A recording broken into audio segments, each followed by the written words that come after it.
मनुष्य सांस लेता है और पशु भी सांस लेता है। पशु भोजन करता है और मनुष्य भी भोजन करता है। पशु संतान पैदा करता है, मनुष्य भी संतान पैदा करता है। मगर वे हमसे ज्यादा समाज में उन्नतिशील नहीं है, समाज में गतिशील नहीं है, उनका किसी प्रकार से मान सम्मान नहीं है। धन के माध्यम से जीवन में ऊंचा नहीं उठा जा सकता है, सुंदर शरीर के माध्यम से भी जीवन में ऊंचा नहीं उठा जा सकता। केवल जीवन में ऊंचा उठने की प्रक्रिया जो है वह केवल उस चिंतन के माध्यम से है जिसके माध्यम से एक सामान्य मनुष्य पूर्णता तक पहुंच सकता है, एक सामान्य नर नारायण तक पहुंच सकता है, एक सामान्य व्यक्ति उस प्रभु के दर्शन कर सकता है जो जीवन का आधार है, जो जीवन का चिंतन है। और यदि हम दर्शन नहीं कर सके तो हमारा जीवन व्यर्थ है। मगर ऐसी बात तो मुझसे पहले भी कई सैकड़ों लोगों ने आपको कही है, मैं तो इसमें नई बात कुछ कह नहीं रहा हूं। वो लोग भी यही कहा है कि हमें जीवन में प्रभु के दर्शन होने चाहिए, और मैं भी यही बात कह रहा हूं, जीवन में प्रभु के दर्शन होने चाहिए। और पिछले 1000 वर्षों से यही बात लोग कहते आए हैं और मैं भी कह रहा हूं। फिर अंतर क्या है? कहने और करने में मूलभूत अंतर है। अगर ये कहें कि हम लोग राम राम करेंगे, राम जी के दर्शन हो जाएंगे, तो नहीं हो सकते, ये संभव नहीं है। यदि हम कहेंगे कि भोजन भोजन करें और भोजन से पेट भर जाए, ऐसा संभव नहीं है। उसके लिए तो खाना बना करके पेट में डालने की प्रक्रिया करनी ही पड़ेगी। केवल मंत्र जाप और केवल ईश्वर का ध्यान लगाने से ईश्वर की प्राप्ति नहीं हो सकती, मानसिक शांति हो सकती है। ये दोनों अलग अलग अंतर है। हम जब ध्यान लगाने की प्रक्रिया करें और यदि हम ये कहें कि हम ध्यान लगा लेते हैं, तो यह केवल हमारी न्यूनता है, हमारी कमजोरी है, ये हमारा एक घमंड है, ये हमारा गर्व है कि हम ध्यान लगा लेते हैं। ध्यान आप लगा नहीं पाते। ध्यान का मतलब यह है कि हमारा अस्तित्व तो हमें ज्ञात ही नहीं हो, हमें पता ही नहीं पड़े कि हम बैठे हैं, हमें पता ही नहीं पड़े कि हम कुछ हैं, बिल्कुल डूब जाएं। ऐसा नहीं पता पड़े कि पास में कोई आवाज आ रही है या रसोई में कोई बर्तन की खड़खड़ाहट आ रही है। यदि वो कुछ आवाज सुनाई नहीं देती तो समझना चाहिए ध्यान है, अन्यथा तो ध्यान नहीं लग सकता है। और हमारे ऋषियों मुनियों ने, योगियों ने, साधुओं ने, सन्यासियों ने, इससे पहले भी जिन लोगों ने आपके सामने प्रवचन किए होंगे, उन लोगों ने यही बातें कही होगी कि ध्यान लगाना चाहिए, प्रभु का चिंतन करना चाहिए, मंत्र जाप होना चाहिए या राम राम करना चाहिए। प्रैक्टिकल कुछ तथ्य नहीं आया आपके सामने, और जब तक प्रैक्टिकल नहीं आएगा तब तक, अभी आप 45 साल के हो गए हैं, फिर यही सोचते सोचते 55 साल के हो जाएंगे, फिर 70 साल के हो जाएंगे, फिर समाप्त हो जाएंगे, और ये सोचते रहेंगे कि हमने राम नाम का मंत्र जाप तो किया था, या कृष्ण का मंत्र जाप किया था, या मंदिर में जाकर दर्शन किए थे। ये तो केवल आधार है, बेस है। इसके माध्यम से जो श्लोक में बताया गया है कि हमें एक मामूली मनुष्य से पूर्णता तक पहुंचना है, उस पूर्णता की परिभाषा क्या है? और यदि हम पूर्णता की परिभाषा ज्ञात नहीं है तो पूर्णता तक पहुंच नहीं सकेंगे। यदि हमें यह ज्ञात नहीं है कि कनॉट प्लेस पहुंचना है, अगर लक्ष्य ही मालूम नहीं है तो हम कनॉट प्लेस नहीं पहुंच के करोड़ बाग पहुंच जाएंगे। जाना तो कनॉट प्लेस, और कनॉट प्लेस का रास्ता मालूम नहीं है। और साधुओं ने, योगियों ने आपको कहा कनॉट प्लेस जाना चाहिए बच्चे, वही शांति मिलेगी। और उन्होंने ये नहीं बताया कि किस तरीके से कनॉट प्लेस पहुंचे, और किस तरीके से। जब आपको तरीका ज्ञात नहीं होगा तो जीवन में उन्नति नहीं हो सकती, कनॉट प्लेस नहीं पहुंच सकते, प्रभु के दर्शन नहीं कर सकते, और प्रभु के दर्शन नहीं कर सकते तो प्रभु में विलीन भी नहीं हो सकते, और प्रभु में विलीन नहीं हो सकते तो पूर्णता प्राप्त नहीं कर सकते। इसीलिए वेदों में कहा गया कि, ईशावास्योपनिषद में कहा गया कि पूर्णमदः पूर्णमिदं पूर्णात् पूर्णमुदच्यते। हम पूर्ण हैं और पूर्णता में विलीन होने पर ही पूर्ण हो सकते हैं। हम तो, प्रभु ने हमें पूर्ण बनाई, 2 आंखें, नाक, कान, हाथ, पैर, कोई कमी तो रखी नहीं, प्रभु ने कोई कमी नहीं रखी। मगर यह पूर्णता, उस पूर्णता में पहुंचेगी तो पूर्णता प्राप्त होगी। ये एक अधूरी पूर्णता है। केवल मेरे प्रवचन से सुनकर के आप पूर्णता में नहीं पहुंच सकते, उसको जब आप प्रैक्टिकल रूप में अपने जीवन में उतारेंगे तो पूर्णता पहुंच सकेगी, पूर्णता प्राप्त हो सकेगी। तब उस प्रभु के साक्षात दर्शन हो सकेंगे जिनको शास्त्रों में ब्रह्म कहा गया है, कृष्ण कहा गया है, राम कहा गया है, बुद्ध कहा गया है, महावीर कहा गया है, जो कुछ भी उनके नाम रखे गए हैं। जब हम उनसे पूरे आत्मसात कर सकते हैं, एकाकार हो सकते हैं, उनमें बिल्कुल विलीन हो सकते हैं, उनमें अपने आप को निमग्न कर सकते हैं, और जब निमग्न कर सकते हैं तो उसमें जीवन में पूर्णता प्राप्त हो सकती है, जीवन में सफलता प्राप्त हो सकती है। फिर जीवन में बुढ़ापा अपने आप में कोई व्याप्त नहीं होता है, बुढ़ापा कोई तकलीफ नहीं दे सकता, फिर जीवन में अभाव को तकलीफ नहीं दे सकते, फिर जीवन में कोई समस्याएं तकलीफ नहीं दे सकती। क्योंकि जैसा कि मैंने इस श्लोक में बताया कि धन, यश, मान, पद, प्रतिष्ठा, ऐश्वर्य, ये पूर्णता नहीं है। अगर ये सब पूर्णता होती तो बिड़ला जी तो पूर्ण हो चुके, फिर तुम्हें कोई कमी है ही, और हमसे फिर ज्यादा सुखी होंगे। यदि पैसा ही सब कुछ दे सकता है तो बिरला जी के जीवन में कोई कमी है ही नहीं। मेरे कहने का तात्पर्य था कि ये भौतिक सुख हमें जीवन में पूर्णता नहीं दे सकते, ये केवल एक संतोष दे सकते हैं। ये संतोष की पिछले साल मेरे पास 4 लाख रुपए थे, अब 4.5 हो गए। बस 50,000 तुमने बेईमानी से, छल से, झूठ से, कपट से, जैसे भी कमाए, 1 लाख रुपया कमाया, और कमाने के बाद में अब आप 8-9 कपड़े तो पहन के आए, 4-5 कपड़े ही पहने। अब 5 लाख रुपए हो गए तो फिर 10-12 कपड़े पहनने चाहिए थे आपको, क्योंकि 1 लाख रुपए ज्यादा बढ़ गए इस साल। और फिर पहले 5 रोटी खाते थे, 15-20 रोटी खानी चाहिए आपको। रोटी 4 ही खाएंगे आप, और कपड़े 4 ही पहनेंगे, चाहे 20 लाख रुपए होंगे चाहे 50 लाख रुपए होंगे। फिर हम उस आपाधापी में, उस भागदौड़ में, उस छल कपट में जहां गुजरते हैं, उसके माध्यम से हमें मिलता क्या है? मिलता तनाव और परेशानियां और बाधाएं, अड़चनें मिलती हैं, मगर उसके माध्यम से जीवन में पूर्णता नहीं मिल सकती। जीवन में हमारा मूल लक्ष्य केवल शास्त्रों का, वेदों का, पुराणों का, उपनिषदों का, आपका और आपके पिताजी का और आपके दादाजी का और आपके संगी साथियों का और आस पड़ोस का यह है कि जीवन में आनंद मिलना चाहिए। और आनंद और सुख में अंतर है। आप एक पंखा खरीद के लाएंगे घर में गर्मी में तो सुख मिलेगा, आनंद नहीं मिलेगा। आनंद अलग चीज है। आनंद तो यह है कि आप आनंद के साथ सो रहे हैं, मस्ती के साथ, और चाहे पंखा चल रहा है चाहे नहीं चल रहा है, वो आनंद है। यहां बैठे हुए हैं, सर्दी पड़ रही है और न पंखा चल रहा है और न कोई आपको ओढ़ने के लिए गर्म चाय मिल रही है, पहनने के लिए कपड़े मिल रहे हैं, फिर भी एक मस्ती के साथ बैठे हुए हैं, ये आनंद है। ये सुख नहीं है। सुख के माध्यम से तो भोग मिलेगा। जब मकान अच्छा होगा, जब पंखे होंगे, जब और उसमें रेडियो होंगे, ट्रांजिस्टर होंगे, टेप रिकॉर्डर होंगे, तो ये सुख तो है। मगर क्या टेप रिकॉर्डर होने से आनंद मिल सकता है? क्या आपके ऊपर पंखे हवाई जहाज चलने से या हवाई जहाज में बैठने से आनंद मिल सकता है? आनंद अलग चीज है। आनंद अंदर से पैदा होगा, सुख बाहर से पैदा होता है। बाहर से पंखा लगने पर सुख तो हो सकता है, हीटर तो लग सकता है, पर हीटर लगने के बाद भी आप टेंस में बैठे हैं, बहुत परेशानी बैठे हैं, पत्नी पत्नी की लड़ाई झगड़े हो रहे हैं, आप सोच रहे हैं कहां फंस गया मैं इसके बीच में, ये सारी कहां मेरे गले में फंस गई। ये जीवन में आनंद की उपलब्धि नहीं दे सकती। आनंद तो जब अंदर से आपके एक आवाज आएगी, एक चिंतन आएगा, एक ध्यान में डूब सकेंगे, एक जीवन में तृप्ति मिल सकेगी। जब जीवन में एहसास होगा कि मैंने कुछ प्राप्त किया है, मुझे कुछ उपलब्ध हो रहा है, वह जो उपलब्ध होने की क्रिया है वो आनंद है। और मैं फिर ये पूछ रहा हूं कि अगर ये नहीं है तो फिर हमारे जीवन में, पशु के जीवन में कोई अंतर नहीं है। हम भले ये अहमन्यता कर लें, घमंड कर लें कि हम महान हैं, बड़े हैं, हम पड़ोसी से ऊंचे हैं, हमारा मकान बहुत ऊंचा है, हम ज्यादा सुंदर हैं, यह केवल घमंड है। और इस घमंड के माध्यम से तो जीवन में कुछ भी प्राप्त नहीं हो सकता जो कुछ आप महसूस कर रहे हैं। हम भारतवर्ष में हैं और भारतवर्ष में एक बहुत महान शासक सिकंदर महान हो गया है, उसको महान कहते हैं। अकबर महान कहलाया, सिकंदर महान कहलाया, बाकी राजा लोग कहलाए, सम्राट कहलाए। महान 2-3 लोगों के बीच में लगा। और सिकंदर महान पूरा गजनी, पूरा रूस, पूरा यूनान, इन सबको लूटता हुआ और पूरे भारतवर्ष को लूटा। सैकड़ों हाथियों के औहदों पर उसने हीरे मोतियों से भरे हुए हाथी गजनी ले गया, अपने देश ले गया। सोने चांदी से भरे हुए 2000 हाथी भर करके सिक्कों से अपने गजनी ले गया। कम से कम 10,000 और तो यहां से उठा करके गजनी ले गया। इसलिए कि वो राजा था, इसलिए कि वो एक आक्रामक था, इसलिए कि यहां के राजा लोग उनका सामना नहीं कर सके, और इसलिए कि उसमें विजय होने की भावना थी, एक लूटने की भावना थी, एक छीनने की भावना थी, अपने आप को बहुत ज्यादा धनवान बनाने की इच्छा थी।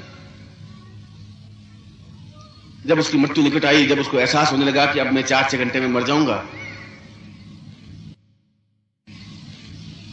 और मेरी सांस रुकने लगी है, तो उसने अपने सैनिक को, उसने सेनापति को बुलाया, महामंत्री को बुलाया, उसने वैद्य को बुलाया। उसने कहा कि अब मेरी आयु कितनी बाकी है? वैद्य ने कहा महाराज अब आपकी नाड़ी टूटने लगी है, हो सकता है 3-4 घंटे और जीवित रहें, जो आया है उसको तो जाना ही पड़ेगा महाराज। उसने कहा कि उस सेनापति को कहा कि मैंने जो कुछ प्राप्त किया है उन हीरों का यहां ढेर लगा दो मेरे सामने, एक बार देख लेना चाहता हूं कि मैंने कितने हीरे एकत्र किए हैं, और उन सोने के सिक्कों का भी ढेर लगा दो, और मेरी जितनी रानियां हैं 10-12 हजार, उन सबको यहां एकत्र करके खड़ी कर दो, मैं मरने से पहले उन सबको देख लेना चाहता हूं। हीरों का ढेर लगा दिया, एक तरफ सिक्कों का ढेर लगा दिया, माणिक मोती मूंगे उनका ढेर लगा दिया, 12-13 हजार रानियां थी उनका ढेर खड़े कर दिए, उधर उनके बेटे पोते पोतियां थी वो खड़ी हो गई, और सिकंदर लेटा हुआ अंतिम घड़ियां गिन रहा है। और हीरों के ढेर को देखे तो गर्दन से पीछे मुड़े, इतनी ऊंचाई, इतना ढेर, एक एक हीरा 2-2 लाख का, तो आप कल्पना करें कि उस ढेर का कितना अंत होगा उन धन का। उसने सेल्यूकस को, अपने महामंत्री को पूछा कि ये सब मेरा है? उनका महाराज आपका है, आप ही तो लेके आए, भारतवर्ष को लूट के लाए हैं, रूस को लूट के लाए हैं, जितने देश थे उन सबको लूट के लाए, ये सब आपका है। और ये रानियां, ये सब आपकी महाराज, ये भी सब आपकी। उसने कहा मरने के बाद मेरा क्या होगा? उनका महाराज मरने के बाद कुछ नहीं होता है, एक बांस की 2 कपचियां लाते हैं, उनके ऊपर मूंज बांधते हैं, फिर आपको लिटा दिया जाएगा और फिर 4 कंधों पर आपको लिटा करके और शमशान में ले जाकर जला देंगे। फिर ये सब किसी के साथ गए नहीं महाराज। तो एक काम करना, मेरी अंतिम इच्छा यही है, कोई वसीयतनामे में कुछ लिख के जाता है कि मेरे बेटे को ये दे देना है, मेरे पोतों को दे देना है, या ये। उसने कहा मेरे वसीयतनामे में और कुछ नहीं लिखना है, एक मैं जो कह रहा हूं वो काम करना है। तुम्हारा हुक्म दो, आप जो कहेंगे वही पूरा होगा, आप तो महान है, पूरे संसार में महान शब्द आपके पीछे ही लगा है। उनका अर्थी पे बांधते कैसे हैं आदमी को? उनके महाराज इसमें तो कोई लंबी छोटी बात नहीं है, आदमी को लिटा देते हैं, हाथ और पैर सीधे कर लेते हैं और उसके ऊपर सफेद कपड़ा उड़ा देते हैं, कफन, और उसको मुंह से पूरा लपेट देते हैं कि उससे नीचे गिर नहीं जाए मार्ग में, और शमशान में चिता लकड़ियों पर रख करके जला देते हैं। बांधो तो दोनों हाथ नीचे लटका देना, बाकी शरीर को बांध देना कफन से, हाथ नीचे लटके रहने चाहिए। उनके महाराज ऐसा तो आज तक नहीं हुआ, हाथ तो शरीर से चिपक करके फिर इसके ऊपर कफन लगाते हैं और फिर लगाते हैं। ये आप नई बात कह रहे हैं, ऐसा कैसे होगा? उसने कहा जो मैं कह रहा हूं वैसा करिए, मेरी आज्ञा, मेरी इच्छा तो ये है कि दोनों हाथ लटके हुए होने चाहिए। उनका महाराज को कारण तो होगा ऐसा, आप क्यों कह रहे हैं कि दोनों हाथ लटके हुए होने चाहिए अर्थी के बाहर? उसने ऐसा कि उन सब लोगों को और आने वाली पीढ़ियों को मालूम पड़ जाए कि इतना बड़ा सिकंदर महान भी खाली आ जा रहा है, ये मालूम होना चाहिए, बस इसलिए मेरे दोनों हाथ लटके होने चाहिए। अगर सिकंदर महान भी खाली आ चला जाएगा तो गारंटी के साथ आप भी खाली आ चले जाएंगे, क्योंकि वो कुछ नहीं ले जा सका तो हम भी नहीं ले जा सकेंगे। फिर साथ में ले जाएंगे क्या? जब कुछ नहीं ले जाएंगे तो ये सब शास्त्र झूठे हैं, फिर बेकार है, सब बेकार ही है। ये धन अगर बेकार है तो फिर हमारे पास ले जाने के लिए चीज क्या है? क्या ले जाएं, कैसे ले जाएं?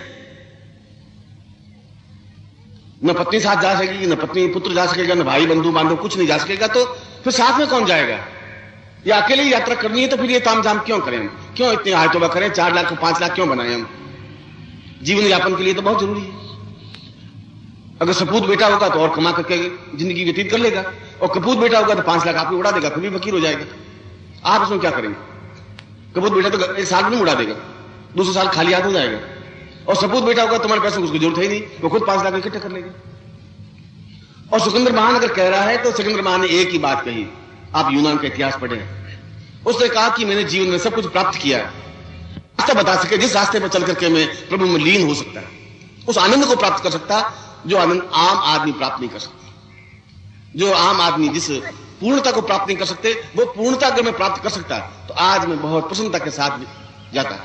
आज मेरे चेहरे पर मुस्कुराहट होती, आज मेरे होठों पर हंसी होती, आज मेरे आंखों में आंसू हैं, आज मेरे हृदय में पश्चाताप है कि ये मैंने एकत्र करना चाहिए था, वो नहीं कर पाया। और सिकंदर तो चला गया, मगर एक इतिहास लिख के चला गया, एक विचार लिख के चला गया कि हमें जीवन में पूर्णता प्राप्त करने के लिए भजन गाने से और मंदिर में जाने से और हाथ जोड़ने से और आंखें बंद करके बैठने से पूर्णता प्राप्त नहीं हो सकती। यह केवल ढोंग है, यह केवल पाखंड है। हम अपने आप को समझाने की एक प्रक्रिया है कि हम मंदिर में गए, मंदिर में जाए, आपको मानस में वो घूम रहा है कि उनसे 400 रुपए वापिस वसूल करने हैं, तो इधर से होते हुए निकल जाऊं, 400 रुपए ले लूं।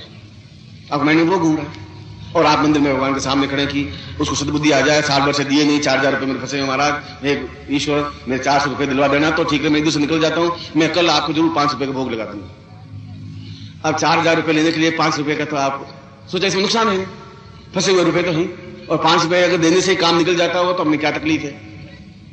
अब आप खुद सोच लीजिए कि मंदिर में जाने की प्रक्रिया आपकी क्या है। मैं आप में से अधिकतर लोगों की चिंतन की डूबने की प्रक्रिया नहीं है, और ये बात सब लोग कहते हैं, मगर कैसे डूबे हम अपने आप में, आनंद मग्न कैसे हों, किस तरीके से पूर्णता तक पहुंचे, तरीका कौन सा, ये किसने नहीं बताया। ये सब ऊपरी ऊपरी बातचीत तो आपको सबको कही, मैं भी कह के चला जाऊंगा, अभी 1 घंटा हो जाएगा, प्रश्न करके चला जाऊंगा, आप कहेंगे गुरुजी बहुत अच्छे बोले, और मैं कहूंगा चलो मैं भी बोल के आ गया, मगर उस रास्ते को नहीं बताएंगे जिस रास्ते पर चल करके हम पूर्णता प्राप्त कर सकते हैं। तो आपके पास उस अंधेरे में टटोलने के अलावा कुछ नहीं रहेगा, जो मैं आपको अंधेरा दे रहा हूं। मैं भी आपको अंधेरा ही दे रहा हूं, जो बाकी साधु सन्यासी ने आपको दिया कि बस जाओ मंदिर में दर्शन कर लो, रामलीला के दर्शन करके उस मस्जिद को गिरा दो और तुम मंदिर में खड़े हो जाओ, बस रामलीला तुम्हारे पास आ जाएंगे।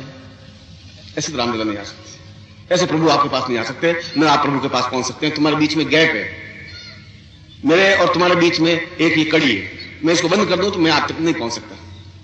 ये बीच का मीडियम नहीं है, और मीडियम आपको बीच का माध्यम कोई आधार नहीं बताएगा, तब तक आप प्रभु के पास पहुंचेंगे नहीं तो पूर्णता नहीं मिल सकती। ये मीडियम, ये माध्यम, इसको कहते हैं साधना। साधना का मतलब है शरीरम साधयति स्वधर्म। जो शरीर को साधता है वह साधना है। शरीर को कंट्रोल करता है, शरीर को नियंत्रित करता है, और आपका शरीर नियंत्रित है नहीं। इसलिए शरीर नियंत्रित नहीं है कि आप 2 घंटे एक जगह आराम से बैठ नहीं सकते। आप पैर हिलाने पड़ते हैं, कभी इस पांव को इधर करना पड़ेगा, कभी इस पांव को हाथ हिलाना पड़ेगा, कभी ऐसा करना पड़ेगा, कभी विश्राम लेना पड़ेगा, कभी जंबाई लेनी पड़ेगी। 2 घंटे आप प्रभु के चरणों में बैठ नहीं सकते। 15 मिनट आंख बंद करके उसमें लीन नहीं हो सकते। बैठते हैं और वो सांस आंख बंद करके बैठी और प्रभु कहते हैं हे राम जी ठीक है ना, और बहु थोड़ा दूध उफन जाएगा, थोड़ा ध्यान रखना, हे राम जी ठीक है। अब दूध उफने नहीं उफने तुम्हें क्या मतलब, तुम प्रभु के चरणों में बैठी हो, उफन जाएगा तो उफन जाएगा, नहीं बहू की ड्यूटी है, तुम्हारी क्या गलती है। मगर अब दूध 10 रुपए किलो है गुरुजी, आप तो अभी बैठे बैठे बोल जाओगे 10 रुपए बर्बाद हो जाएंगे हमारे, तो बताना पड़ता है। आप अभी उठ के चले जाओगे 10 रुपए का कौन हिसाब करेगा। और बहू ज्यादा लखन नहीं है गुरुजी, उस बहू में ज्यादा होता है तो फिर मुझे ये करना क्यों पड़ता है। और कल आपकी आंख बंद हो जाएगी तब दूध उफने का, तब क्या करोगे, फिर कौन कहने को आएगा। मगर वो प्रभु के चरणों में तो बोले अब मर जाएंगे तब देखा जाएगा, दूध उफने का तो उफने का, फिर देखा जाएगा। मगर हम उस मृत्यु को याद नहीं कर पाते। और हमारे पास जो भी समय बचा है, और आपका कितना समय बचा है ये तो आपको पता ही नहीं। जब महाभारत का युद्ध हो रहा था, कौरव और पांडवों का युद्ध हो रहा था, और वो धर्म युद्ध था, छल युद्ध नहीं था, झूठ युद्ध नहीं था। और धर्म युद्ध का तात्पर्य था कि सूर्य अस्त होने के बाद में युद्ध नहीं करेंगे, लड़ेंगे नहीं। वापिस सूर्योदय होने के बाद में कौरव और पांडव आपस में युद्ध करते थे, और दिन भर युद्ध करते थे, और शाम को दुर्योधन और अर्जुन और भीष्म और ये सब पास में बैठकर भोजन करते थे, एक ही भोजनशाला में। युधिष्ठिर बैठा हुआ है और दुर्योधन भी बैठा हुआ है और भोजन कर रहे हैं। और वो अपने कौरव के खेमे में चला जाता था, वो पांडव के खेमे में चले जाते थे, दूसरे सुबह युद्ध करते थे, इसलिए इसको धर्म युद्ध कहा गया है। और एक दिन शाम को, रात को 8-9 बजे की बात है, 8 बजे की बात है, युधिष्ठिर और भीष्म और नकुल और सहदेव और अर्जुन, 5 भाई मिलकर के ये मंत्रणा कर रहे थे कल कैसे युद्ध करें, किस पर प्रहार करें, किस तरफ जाएं, क्या करें, कौन से शस्त्रों का प्रयोग करें। और तभी एक कोई साधु आया और अलख लगाई और भिक्षान देहि की आवाज दी। सब 500 पांडव निर्णय कर रहे थे कि कल युद्ध कैसे करना। बीच में वो साधु आ गया तो युधिष्ठिर ने कह दिया कि महाराज कल सुबह आना, कल सुबह आपको भिक्षा देंगे। युधिष्ठिर का कहना हुआ, भीष्म उठा, भीष्म क्या दुर्योधन उठा, और अर्जुन ने ढोल बजाना शुरू किया जोर जोर से।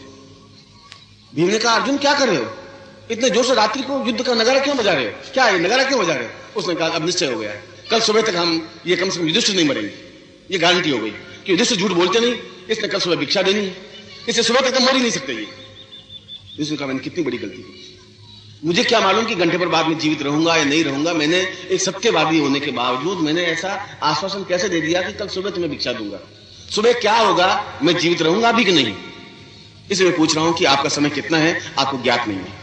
संसार में कोई मशीनरी आप नहीं बता सकती कितना समय आपके पास, आयु कितनी है, कोई विज्ञान नहीं बता सकता, कोई साइंटिस्ट नहीं बता सकता, कोई डॉक्टर नहीं बता सकता, मैं भी नहीं बता सकता, आप भी नहीं बता सकते। और यदि आप सोचें कि ये ध्यान गुरुजी 2-3 साल बाद लगाना शुरू कर देंगे, और ये साधना जो आप कह रहे हैं, अभी थोड़े बेटे की शादी हो जाए, बहू आ जाए, उसको काम दाम सौंप दें, फिर आपके पास आएंगे गुरुजी और वो सब ध्यान वान सब लगाएंगे गुरुजी।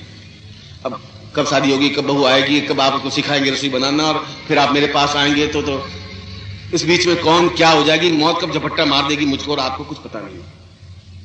इसलिए जो क्षण आपके पास में है वो आपके हैं, उन क्षणों का उपयोग करेंगे तभी आपके जीवन में पूर्णता पाएगी। और मैंने ये बताया कि उस पूर्णता तक पहुंचने के लिए जो कुछ ऊपरी बातचीत की जाती है, उस बातचीत से पूर्णता नहीं मिल सकती। साधना के माध्यम से, साधना एक ऐसा माध्यम है आपके और प्रभु के बीच में, उस साधना के माध्यम से उस जगह पहुंच सकते हैं।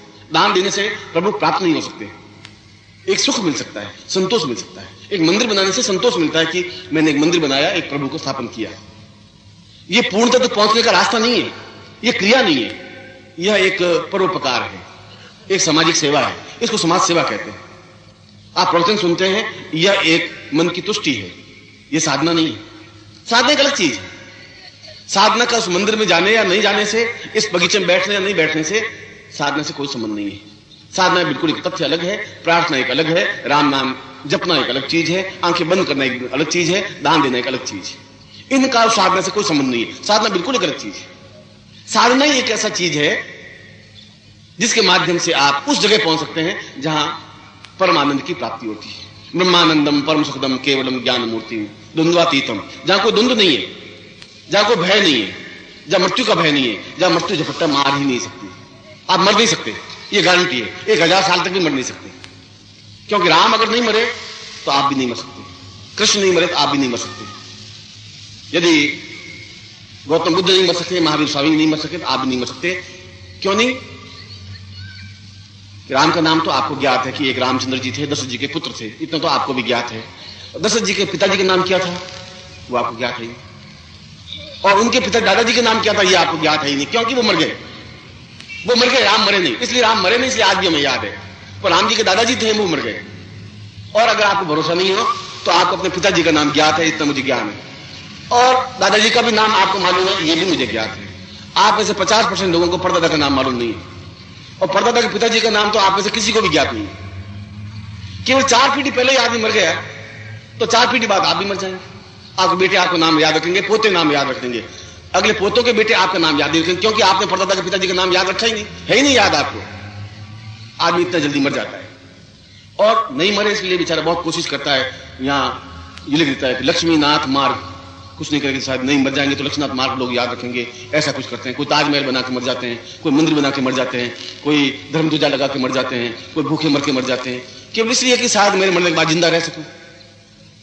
बाकी ये सब लक्ष्मीनाथ मार्ग लिख करके और पट्टी लगा करके और घर के बाहर कौशल्या भवन, उस कौशल्या भवन लिखने से तो कौशल्या जिंदा नहीं रह सकती। वो तो आपके बहू आएगी, कौशल्या हटा करके सुमित्रा भवन लिख देगी, फिर तुम क्या करोगे? तुम लगा के तख्ती चले जाओ, उसमें लिख दो, लकड़ी का एक पत्थर पे लिख दो सुमित्रा मार्ग, वो पट्टा हटा देगी और कौशल्या मार्ग लिख देगी। और कोई बेटा आएगा तो तुम्हारा नाम हटा देगा, अपना नाम लगा देगा, क्योंकि उसको भी जिंदा रहना। इससे जिंदा नहीं रह सकते, ये संभव नहीं है, ये तरीका नहीं है। ये हम अपने आप को एक छल डाल रहे हैं कि शायद इसे जिंदा रह जाए, इसे जिंदा नहीं रह सकती। राम जी ने कोई पट्टा नहीं लगाया था, कृष्ण ने कोई ऐसा बोर्ड नहीं लगाया था कि ये बोर्ड लगाने से जिंदा रहेंगे, गौतम बुद्ध ने कोई ऐसा पट्टा नहीं लगाया, ऐसा कोई बोर्ड नहीं लगाया, मगर वे फिर भी जिंदा है। आपको और मुझको नाम मालूम है, और संसार के 27-28 देशों में भगवान बुद्ध अपने शिष्यों के बीच जिंदा है, मरे नहीं। शरीर मर गया है, वह व्यक्ति जिंदा है, और आप भी जिंदा रह सकते हैं, और जिंदा रह सकते हैं साधना के माध्यम से।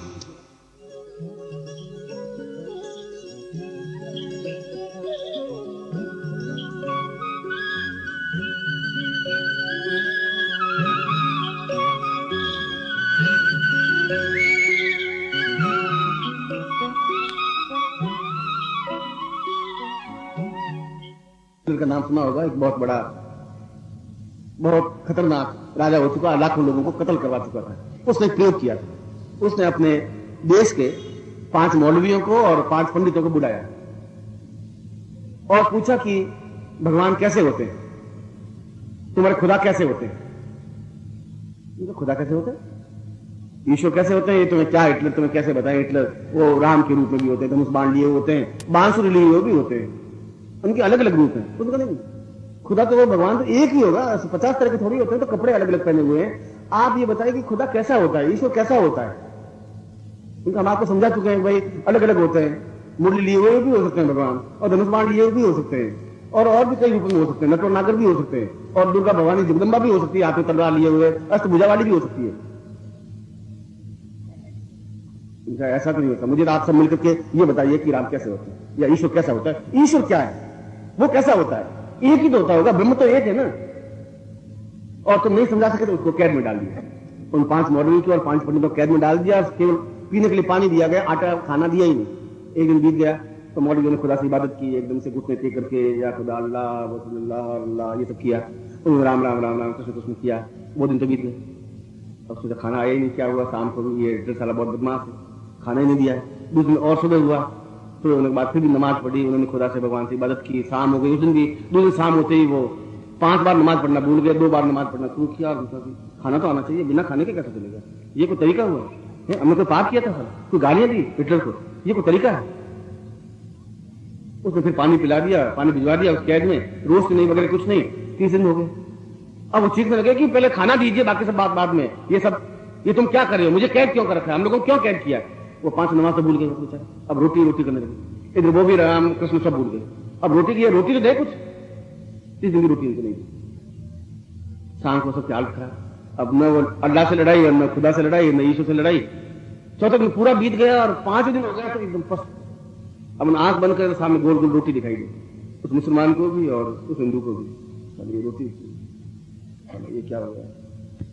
खोल के बुलाया कि ईश्वर कैसा होता है, ईश्वर गोल गोल होता है, बिल्कुल फूला हुआ, बिल्कुल वैसा। उन मुसलमानों की भी ईश्वर वैसा ही हुआ, हिंदुओं का भी ईश्वर वैसा ही होगा। और अगर तुम्हारे पेट में रोटी नहीं है तो मैं तुम्हें कितनी साधना सिखाऊंगा तो साधना का शक्ल भी तुम्हें रोटी की तरह दिखाई देगी। तो पहले साधना के माध्यम से तुम्हारे जीवन के अभाव दूर होने चाहिए।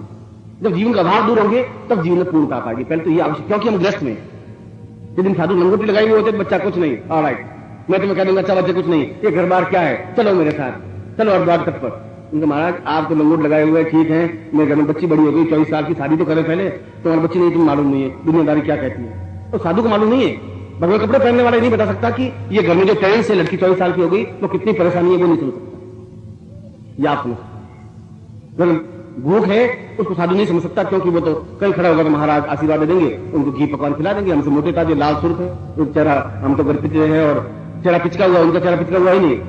कोई साधु सन्यासी भूखा नहीं मर रहा है, एकदम लाल सुर्ख अंगार की तरह बैठे, और हम बहुत पीले पड़े हुए हैं, दुखी और तनाव में।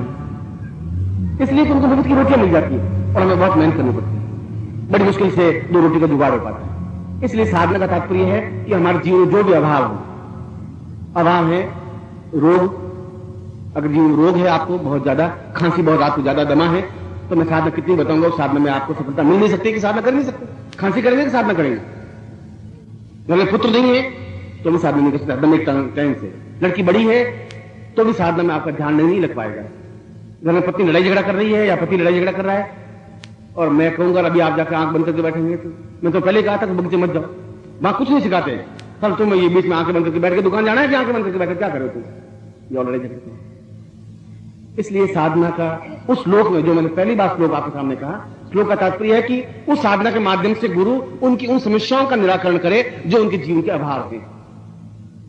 जो जीवन का आपके अभाव है वो गुरु दूर करे, तब वो गुरु है।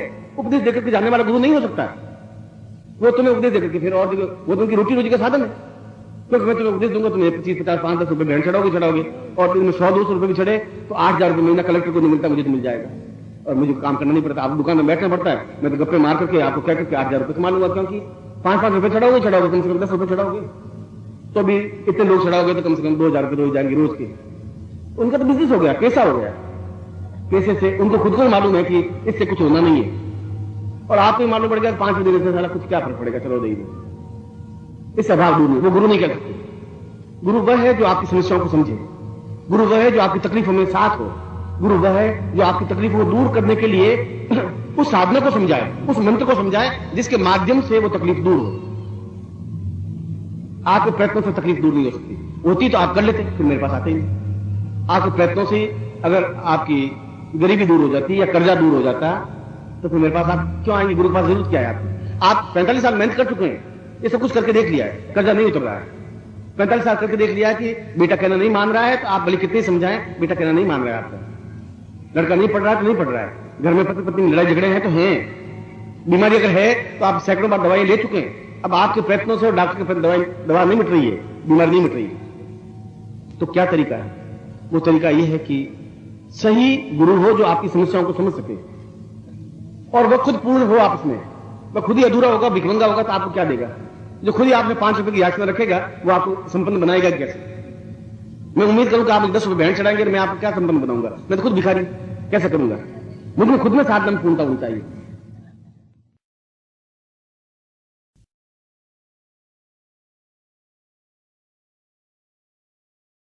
जो आप पूजा पाठ करते हैं वो करें, जो भक्ति करें वो आप करें, मगर भक्ति के माध्यम 10 साल भक्ति करने के बाद भी जिनकी समस्या नहीं सुलझी तो अगले 20 साल के बाद भी नहीं सुलझ पाएंगे। उनके लिए रास्ता अलग है, कनाट प्लेस का रास्ता अलग है, करोल बाग का रास्ता अलग है।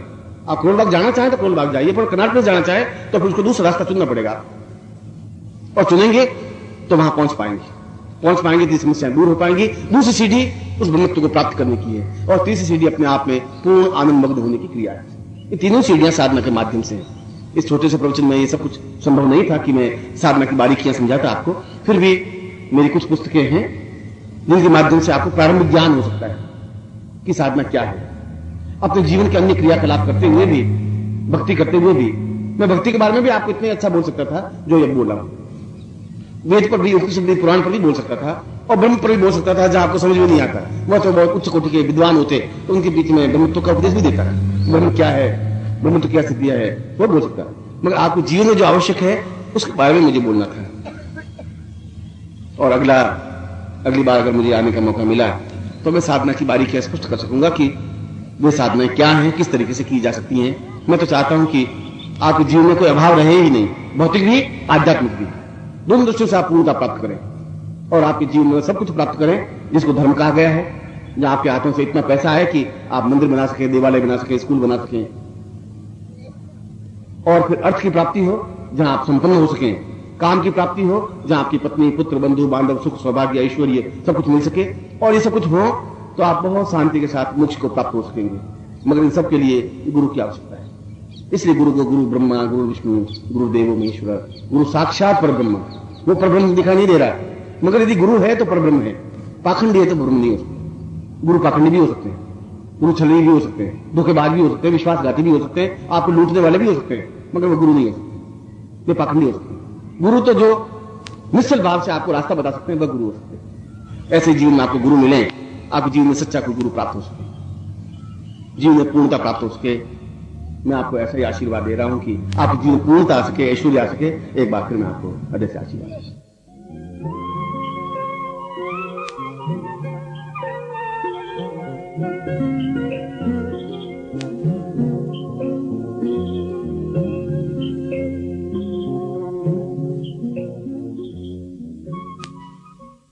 तक अंदर से आनंद की अनुभूतियां नहीं होंगी, अंदर से चिंतित विचार नहीं आएगा, अंदर से धारणा नहीं बनेगी, तब तक वह सुख व्यर्थ है। क्योंकि जितना ही ज्यादा व्यक्ति सुखी होने की कोशिश करेगा, जितना ही ज्यादा भोग के पास जाने की कोशिश करेगा, भोग का मतलब है अच्छा खाना, अच्छा रहना, अच्छा खाना पीना, सुख सौभाग्य, ये सब सुख, ये सब भोग है। और जितना ही भोग ज्यादा होगा उतना ही रोग ज्यादा होगा। भोगे रोग भयम, कुले च्युति भयम, वित्ते नृपालाद भयम, मौने दैन्य भयम, बले रिपु भयम, रूपे जराया भयम। अगर रूप है तो हरदम चिंता रहती है कि कल वृद्धावस्था आ जाएगी। सर्वम वस्तु भयान्वितम भुवि नृणाम, इस संसार में सभी वस्तुएं और सभी वस्तुओं, सब भोगों के पीछे भय है। सर्वम वस्तु भयान्वितम भुवि नृणाम वैराग्य मेवा भयम। जब अंदर एक वैराग्य की भावना हो जाती है, वैराग्य का मतलब ये नहीं कि आप भगवे कपड़े पहने, इसको वैराग्य नहीं कहते हैं। नहीं होता कि आप जंगलों में जाकर बैठ जाएं, उसको भी वैराग्य नहीं कहते हैं। वैराग्य का मतलब है कि राग जहां नहीं है वो वैराग्य है। राग का मतलब आसक्ति नहीं है। जहां आप आसक्ति करते हैं वही तकलीफ हो जाती है। जहां आप जो ही बेटे के प्रति मोह करते हैं तो उसको बुखार आती है, आपको तकलीफ होने लग जाती है।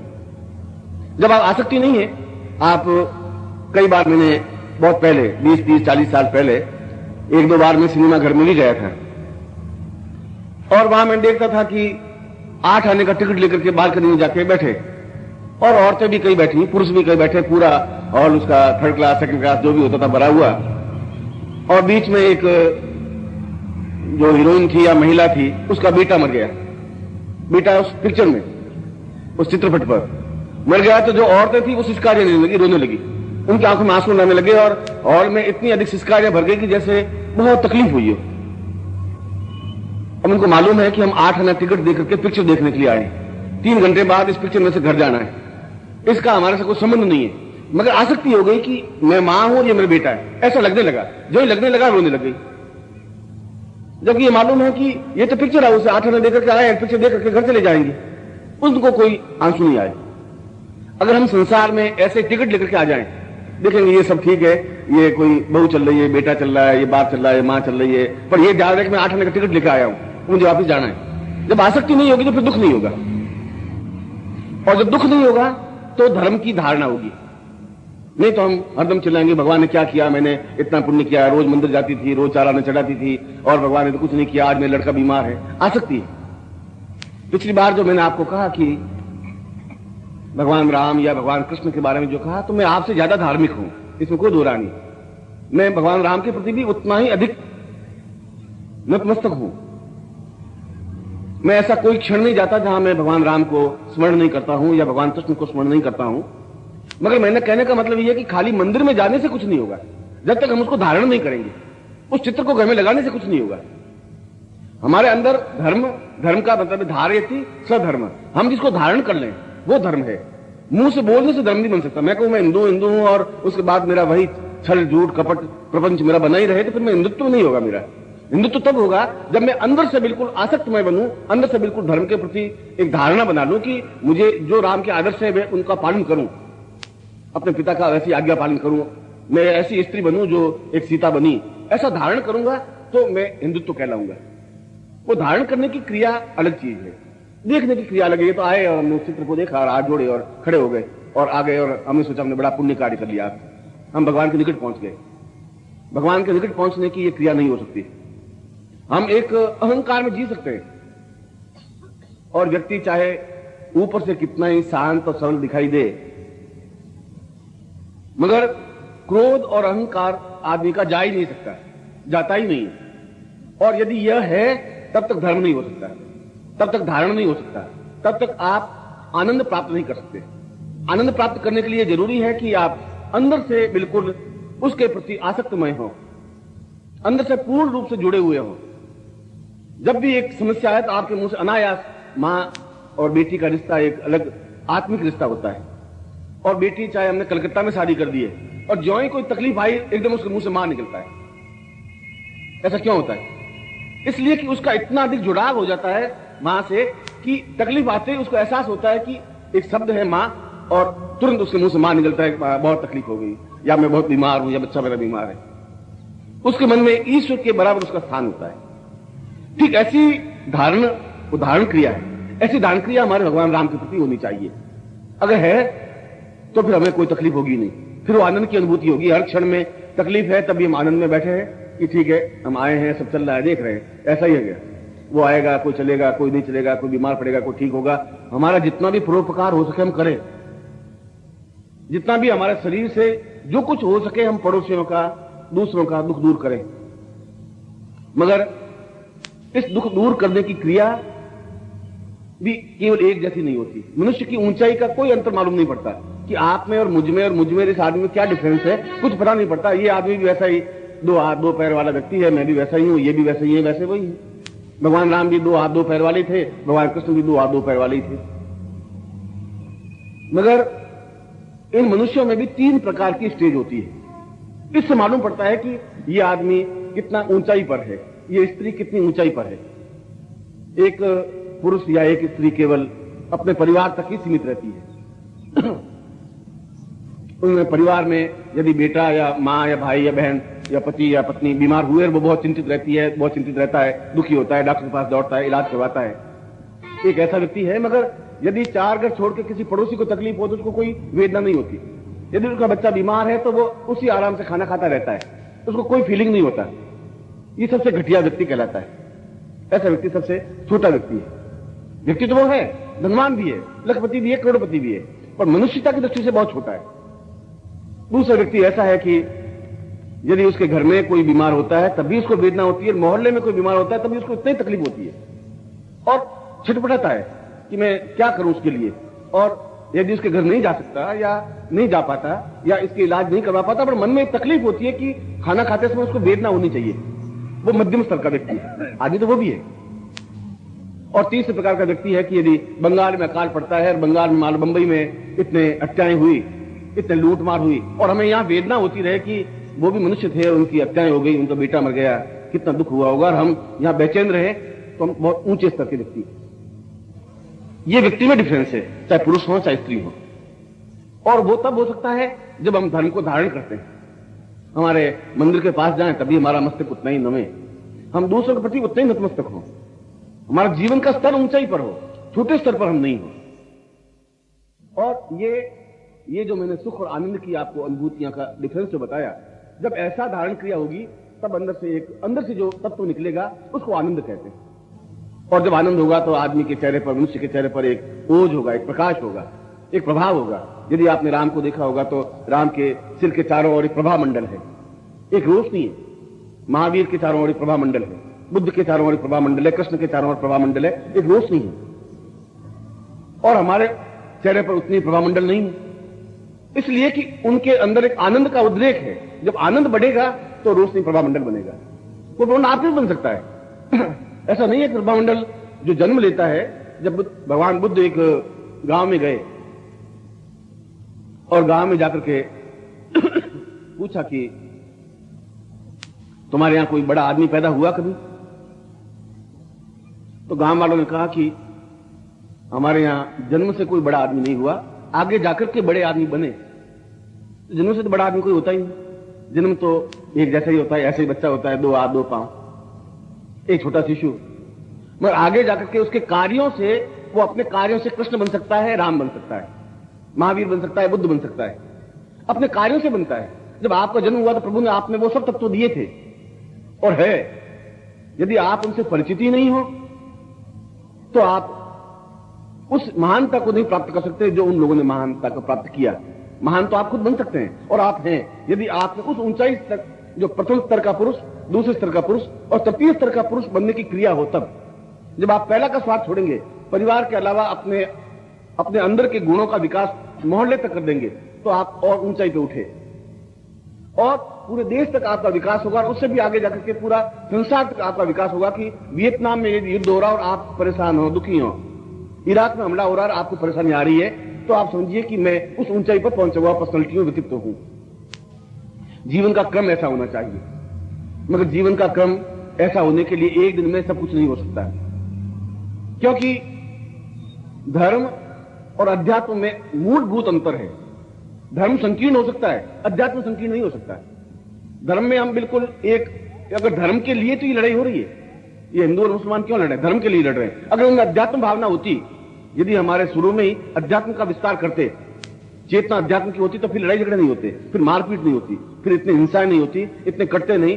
अगर किसी का भी लड़का, 18 साल का लड़का मरता है, कटता है, तो लड़का उनका भी उतना ही प्यारा है जितना हमारा लड़का हमारा प्यारा है।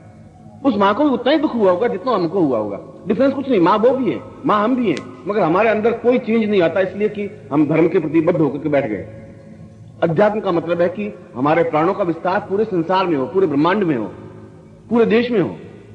हमारे लिए सब एक ही मां, जो तुम हो वैसी दूसरी मां है, तुम जैसे पिता हो वैसे दूसरे पिता है। उनकी आंख में आंसू है तो हमारे आंख में भी आंसू है। और ये अध्यात्म का विस्तार, ये अध्यात्म, धर्म को अध्यात्म अंतर समझा रहा हूं। धर्म हमारे जीवन में जरूरी है।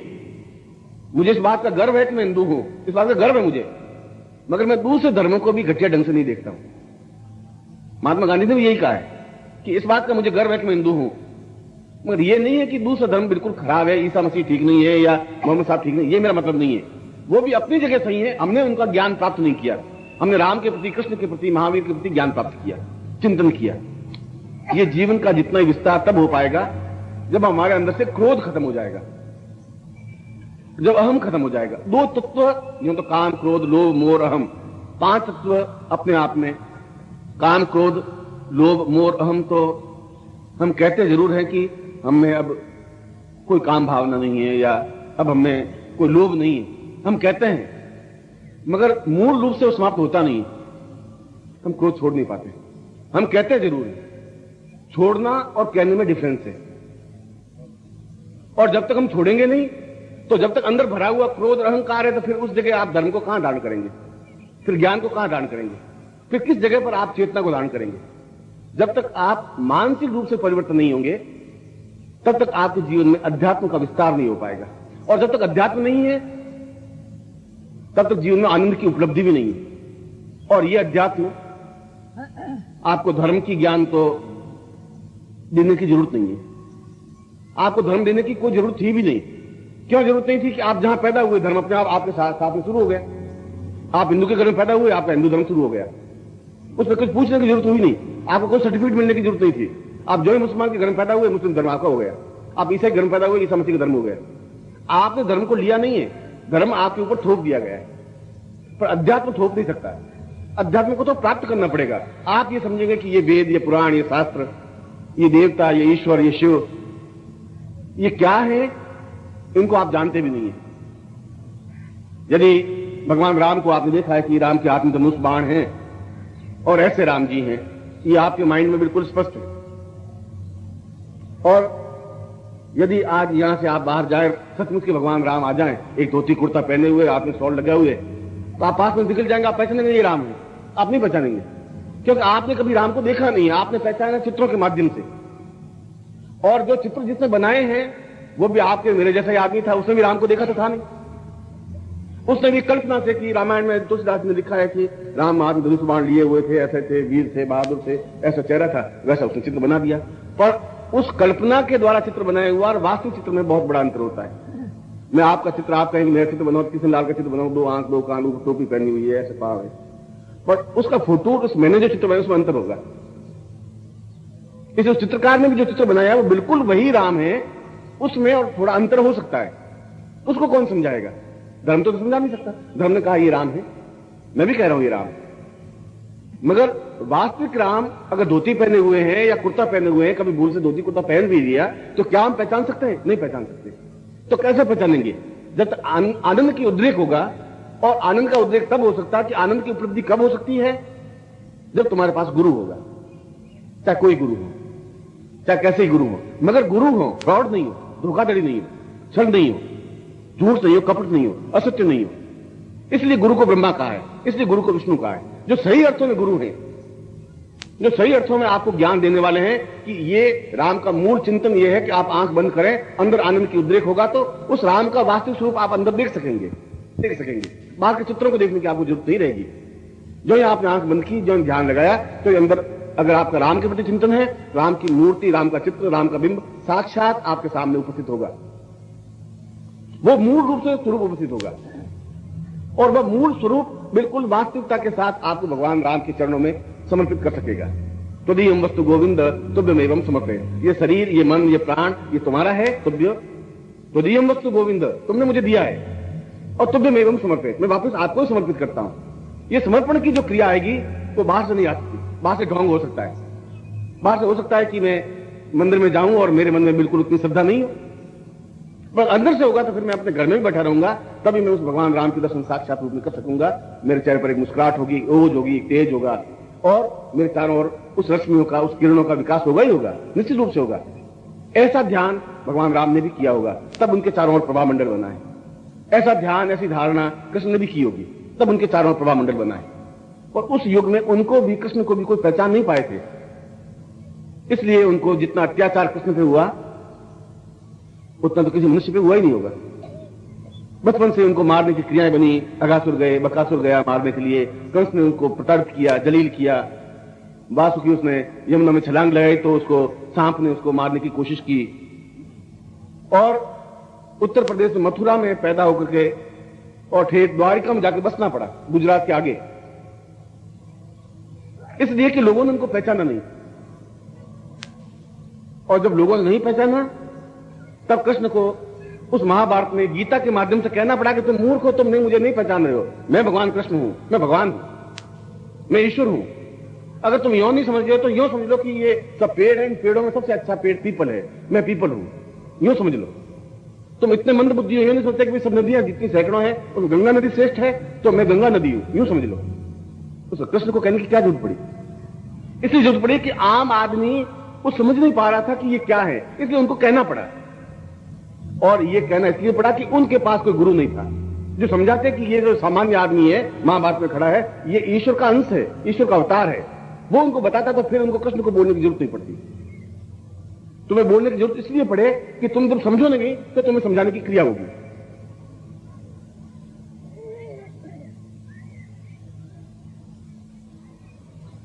इसलिए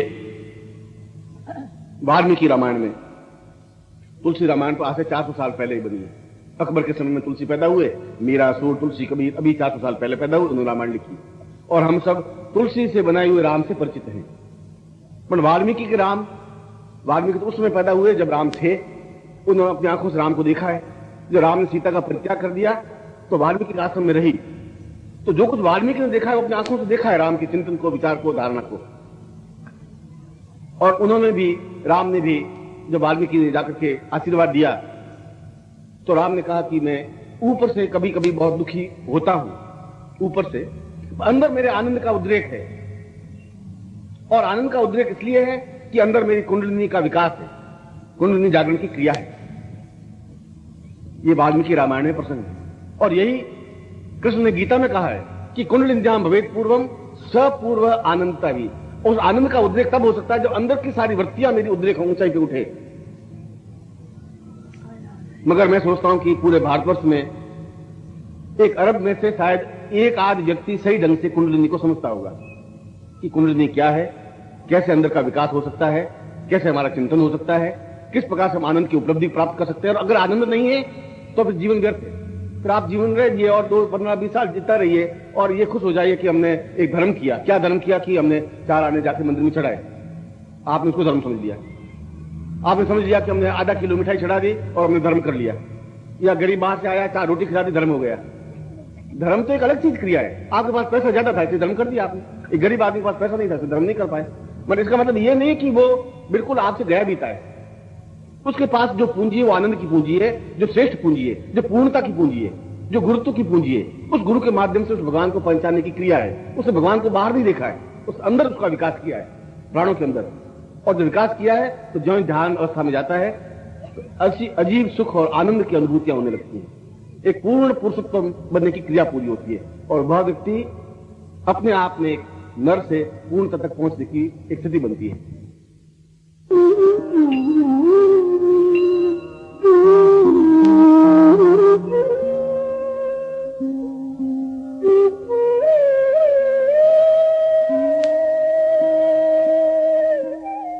मंत्र पाठ कर सकता हूं, एक मंत्र, पहले मंत्र से एक ही तौर से ईशावास्य उपनिषद तक। मैं ज्योतिष को आपके सामने स्पष्ट कर सकता हूं, मैं आपके भविष्य को भी जान सकता हूं, मगर इसके बावजूद भी आनंदमग्न होने को जरूर नहीं है। मेरे पास 5 करोड़ रुपए तो हो सकते हैं पर उसके बाद बेचैन हो सकता हूं, तकलीफ हो सकती है, रोग हो सकता है, बीमारी हो सकती है, कठिनाई हो सकती है, हर क्षण मृत्यु की क्रिया हो सकती है। मगर जब आनंद की अनुभूतियां होगी, और आनंद तब होगा जब मेरे पास गुरु होगा। आनंद तब होगा जब मुझे बताएगा कि आप क्या धारण करें, किस प्रकार से धारण करें, किस प्रकार से अंदर ऊंचे उठे, किस प्रकार से अंदर आप जिस देवता को देखना चाहें देखें, किस प्रकार से आप अपने आप को उन चरणों में विसर्जित कर दें। कैसे करें, कौन बताएगा? किताबें तो बता नहीं सकती, ग्रंथ आपको बता नहीं सकते। बताने के लिए सजीव व्यक्ति चाहिए आपको, जो जिंदा हो आपके सामने, जो प्राण तत्व युक्त हो। उनके सामने अपनी समस्याएं बताएंगे, वो आपका रास्ता बता सकता है। ऐसा अगर जीवन बनता है, और ऐसा जीवन साधना के माध्यम से ही बन सकता है। जब तक साधना नहीं है तब तक शरीर संतुलित बन ही नहीं सकता। जब तक स्वस्थ नहीं रहेंगे तब तक जीवन में पूर्णता नहीं आ सकती, और पूर्णता नहीं है तो अधूरा जीवन जीना, और अधूरा जीवन मर जाना अपने आप में जीवन नहीं है। और इस अधूरे जीवन को पूरा करने के लिए 4 महीने भी बहुत है, 2 महीने भी बहुत है, 6 महीने भी बहुत है, वो 400 साल ही बहुत कम है। ऐसा ही जीवन के प्राण के जीवन के 3 तत्व बने, जिस जीवन को पूर्णता कहते हैं। और जीवन है हमारा खुद का जीवन, जो पूर्ण धर्ममय हो, पूर्ण धर्ममय हो। हम धर्म के प्रति पूर्ण रूप से अनुसक्त हों, चाहे राम हो, चाहे कृष्ण हो, जो भी हो, हम नतमस्तक हों।